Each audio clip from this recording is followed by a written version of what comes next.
Shout out kay Alfred Mark Guzman aka Pinoy Canada aka Ongars. Ba't kami magsasayang nasakyan-sakyan niyang dilulo mo, magdilulo ka mag-isa mo? Di kung may waran, puntahan niyo sa Canada. Alam mo naman sa Lidok. Diyos mio. Bakit sa tingin mo pag uuwi dito si Alfred? Kunyari uuwi bukas. Bakit? Nag-foul departure order ka ba para hindi makabalik ulit? Bago ka pa makapag-HDO, nalinis na kung meron man na overturned na.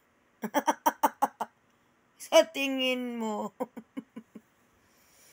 Ano yan, unbailable? Ito naman. Tigilan mo yan, dilulo mo mandalog. Ba't ka namin sasakyan, pinagtatawanan ka lang namin? Huy. Basta patunayan mo na yung pinakita mong dokumento nung nakaraan. Lihitimo na mandamiento. Tigilan mo nga yan, B. Alam mo, hindi ka pa ba ni Carmen? Ang tawag nun? Sinasampi ka pag tulog ka? Maya ka naman, oy. Dami mo ng mema. Barbie! Oo. Fumafanot ka na, lolo. Mo kawawa ka. Ay, alam mo yung mga galawan ko, mga the moves ko, di pa nga ako nag 1/4. Di pa nga ako nagpupunta sa MRT para makuha yung nagpiano ka at nag-orange ka. Isang kasop mo pa lang yun. By the way, inamin mo yun. Paano yung isa, B? Ano nga yun? Pakiamin na nga din. So, kaya Gina-G ka na hindi ka ma-indict sa Muntinlupa. Aba, mari ka makalusot. May ferry, Oo, kumukutitap-kutitap ka dun eh. Wala tayong magawa. Pero, sa tingin mo, yung tanong mo nga, may barricada ba ang cyberspace? Ay, natural, yes. Wala. Kaya nga, di ba, namekos-mekos yung Oo. Tapos sabi niyo, walang jurisdiction.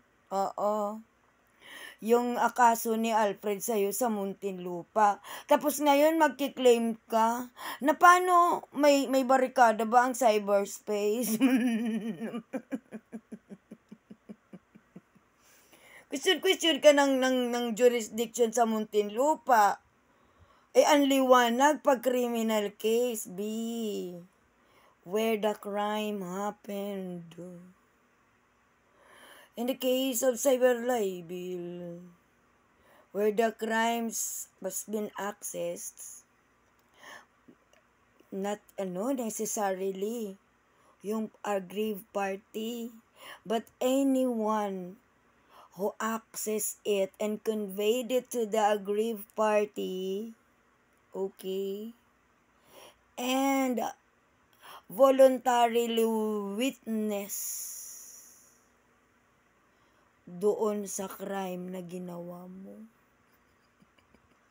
That's cyber libel.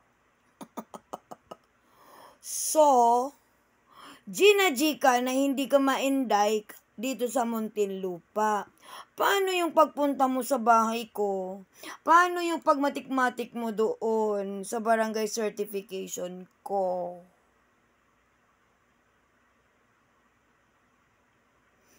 Madami pang iba. Antayin mo sa Imus. At meron pa sa NBI, sa Fraud Division.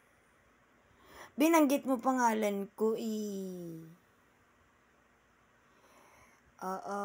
cliname mo Sabi mo pa nga diba? May message ka. Patunayan mo yung message. Bakit mo ginamit ang Republic of the Philippines at Regional Trial Court? Patay na this.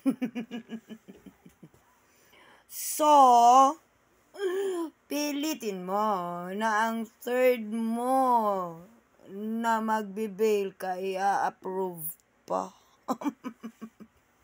Anyway, bye. Pumapayat ko, no? Vitamins din pag may time. Baka maalaan ka na ni Norberto na. Susugan mo pa si Norberto, utuin mo pa para makapera ka dun sa ninang niya. Oo, ganun lang yan, B. Kasi wala ka nang nauuto, na OFW. But anyway, kumusta naman yung kaso sa'yo ni Natsuki? Maliwanag. Sinabi ni Tim, binigay mo address ni Natsuki. That's RA 10173. Anyway, bye.